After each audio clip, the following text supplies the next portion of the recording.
মায়ের মুখে শুনেছি আমার ঠাম্মা খুব কষ্ট করে সংসারটাকে দাঁড় করিয়েছিল। তার অনেক কম বয়সে আমার দাদু মারা যায়। 5টা ছেলে মেয়েকে নিয়ে তার এক যুদ্ধ শুরু হয়েছিল। পাড়াতে লোকের বাড়ি কাজ করে কোনো রকমে পেট চালাতো। ছটা ছটা পেট চালানো খুব একটা সহজ কথা নয়। 3টে মেয়ে 2টো ছেলেকে নিয়ে আমার ঠাম্মার খুব কষ্টের সংসার ছিল। দাদু একটা ছোটখাটো কোম্পানিতে কাজ করত, তাই সংসার চালাতে দাদুর খুব কষ্ট হতো। তাই জমানো তো দূরের কথা, ভালোভাবে সকলের খাওয়ারই জুটত না। এই অবস্থায় দাদু হঠাৎ চলে যাওয়াতে আমার ঠাম্মা যেন গভীর জলে পড়ে হাবুডুবু খেতে থাকে। 5টা ছেলে মেয়ে, কি করে তার সংসার চলবে? ঠাম্মা তার বাপের বাড়ি থেকে কোনো সাহায্য পায়নি, কারণ ঠাম্মার অবস্থা ছিল তার আর ভাই বোনদের থেকে খুবই খারাপ। তাই ঠাম্মা তার প্রাপ্য সম্মানটুকু বাপের বাড়িতে পেত না, অথচ তার বাবা মা তাকে এই ছেলে দেখেই বিয়ে দিয়েছিল। দাদু চলে যাওয়ার পর অসহায় অবস্থায় 5টা ছেলে মেয়েকে মানুষ করে। তারপর দেখতে দেখতে ছেলে মেয়েদের সবার বিয়ে দিয়ে দেয়। তারপর আমার মা এই বাড়িতে বউ হয়ে আসে। আস্তে আস্তে 5টা ছেলে মেয়ের প্রত্যেকের যখন বিয়ে হয়ে ছেলে মেয়ে হয়ে গেল, তখন আমার ঠাম্মার চারিদিকে নাতি নাতনিদের বাড়বাড়ন্ত। ঠাম্মা খুব ভালোবাসতো আমাদের। আমার বাবারা 2 ভাই। আমার বাবার এবং কাকুর প্রত্যেকের 3টে করে ছেলে মেয়ে, আর আমার 3 পিসির 2টো করে ছেলে মেয়ে। সুতরাং আমার ঠাম্মার নাতি নাতনি যে প্রচুর, সেটা বলাই বাহুল্য। আমরা প্রত্যেকে আমার ঠাম্মাকে ভীষণ ভালোবাসতাম। আমাদের নিয়ে কত গল্প করতো, কত সময় কাটাতো। একটা সময় ঠাম্মাকে ছাড়া ঘুমাতাম না, কিন্তু আজ সবকিছু পরিবর্তন হয়ে গেছে। আমরা বড় হয়ে গেছি, ঠাম্মারও বয়স হয়ে গেছে। ঠাম্মার বয়স হয়ে যাওয়ার জন্য বিছানা শয্যা হয়ে গেছে। বিছানা ছেড়ে উঠতে পারে না, বিছানাতেই সবকিছু করে ফেলে, যার জন্য আমরা ঠাম্মার ঘরে ঢুকতেই পারি না। ঘরে থেকে দুর্গন্ধ বের হয়। মা কাকিমা দেখে অবশ্য, তবে খুব মুখ চামটা দেয়। সব সময় পরিষ্কার করে রাখতে পারে না। আমরা কেউ আর ঠাম্মার ধারে কাছে যাই না। অথচ আমার এই ঠাম্মা নাকি তার শ্বশুর শাশুড়িকে খুব সেবা করেছে, 2 হাতে সেবা করেছে। আমার এই ঠাম্মাকে তারা নাকি আশীর্বাদ করেছিল যে খুব ভালো হবে তার। কিন্তু আজ বোঝা যাচ্ছে যে আমার ঠাম্মার কত ভালো হয়েছে। যে ঠাম্মা তার ছেলে মেয়েদের জন্য এত কষ্ট করলো, এত কষ্ট করে তাদের বড় করলো, সেই ঠাম্মার আজ এমন করুণ দশা, ভাবলেই অবাক লাগে। আমাদের মনে হয় ঠাম্মা এরকম ভাবে আছে, এর থেকে ঠাম্মা যদি মারা যায় খুব ভালো হয়, ঝামেলা মুক্ত হই।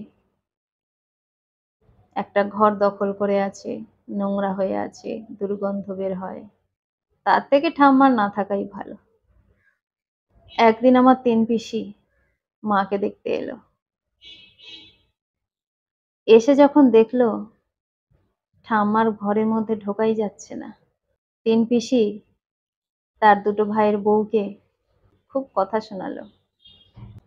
তখন আমার মা কাকিমারা উল্টে পিসিদের বলল, তোমাদের তো মা, নিয়ে যাও না নিজেদের কাছে, দেখি কেমন সেবা করতে পারো। আমরাই বা দেখবো কেন? তোমরা কি করতে আছো? তোমরা তো মেয়ে। আমার বড় পিসি তখন আমার মা এবং কাকিমাকে বলেছিল, সবকিছু মেনে নিলাম, আমরা দেখি না বলে তোমাদের এত রাগ। একটা কথা বলো তো, তোমাদের মাকে কি তোমরা দেখো, না তোমাদের ভাইদের বউরা দেখে? তোমরাও কি তোমাদের মাকে নিজের বাড়িতে এনে রাখবে? যেদিন পারবে সেটা সেদিন আমাদের বলো, কারণ মেয়েরা বিয়ের পর পরের বাড়ি চলে যায়, তাদের কর্তব্য তাদের শ্বশুর শাশুড়িকে দেখা। তোমরা আমার মাকে দেখছো, তোমরা তোমাদের শাশুড়িকে দেখছো। আমরা আমাদের শ্বশুর শাশুড়িকে দেখছি, আবার আমাদের ননদরা তাদের শ্বশুর শাশুড়িকে দেখছে। এইভাবে সবকিছুর ভারসাম্য বজায় থাকে। আমরা আমাদের মাকে নিয়ে চলে গেলাম, অথচ তোমরা তোমাদের মাকে নিয়ে আসবে না এবং শ্বশুর শাশুড়িকেও দেখবে না। সেটা কি করে হয়? যার কাজ যেটা সে সেটাই করুক না, তাহলে তো সমাজে ভারসাম্য বজায় থাকে। অবশ্য যাদের একটাই মেয়ে, তাদের ক্ষেত্রে কিন্তু তাদের বাবা মাকেও দেখতে হয় এবং শ্বশুর শাশুড়িকেও দেখতে হয়। কিন্তু যদি কারো ছেলে মেয়ে দুটোই থাকে, তখন ছেলের বউয়ের দায়িত্ব তার শ্বশুর শাশুড়িকে দেখা। তার ননদ এসে মাকে নিয়ে যাবে না, বাবাকে নিয়ে যাবে না। কখন নিয়ে যাবে? যখন দেখা যায় যে সেই দাদা বৌদি তার মা বাবাকে কষ্ট দিচ্ছে, দেখছে না, তখন বাধ্য হয়ে নিয়ে যায়। কিন্তু বাবা মায়ের সম্পত্তি খাবো, বাবা মায়ের সবকিছু ভোগ করবো, অথচ বাবা মাকে দেখবো না, সেটা বললে কি করে হয়? দেখতে তো তোমাদের হবেই। আমার মা কাকিমা কিছু বলতে পারলো না, তার কারণ বাপের বাড়ির কোনো সম্পত্তি আমার তিনটে পিসির কেউ নেয়নি। সমস্ত সম্পত্তি আমার দাদু ঠাম্মা তিনটে মেয়ের উপস্থিতিতেই, তিনটে মেয়ের সম্মতিতে দুই ছেলের মধ্যে ভাগ করে দিয়েছে। সুতরাং আমার মা কাকিমার মুখ একেবারের মতো বন্ধ হয়ে গেল। পরে বুঝেছি ঠাম্মা তার প্রাপ্য সম্মানটুকু, ভালোবাসাটুকু, আদরটুকুও পায়নি, যেটা আমাদের দেওয়া উচিত ছিল। আমার ঠাম্মা আর আমাদের মধ্যে বেশি দিন থাকলো না। আমাদের মা বাবাদের এই নোংরামির জন্য আমার ঠাম্মাটা আর বেশি দিন বাঁচলো না। একটু যত্ন করলে হয়তো অনেক ভালোভাবে আর কটা দিন বাঁচতো। কিন্তু মানুষ ভালো কাজ করলে তার ভালো ফল পাবে, এটাই স্বাভাবিক।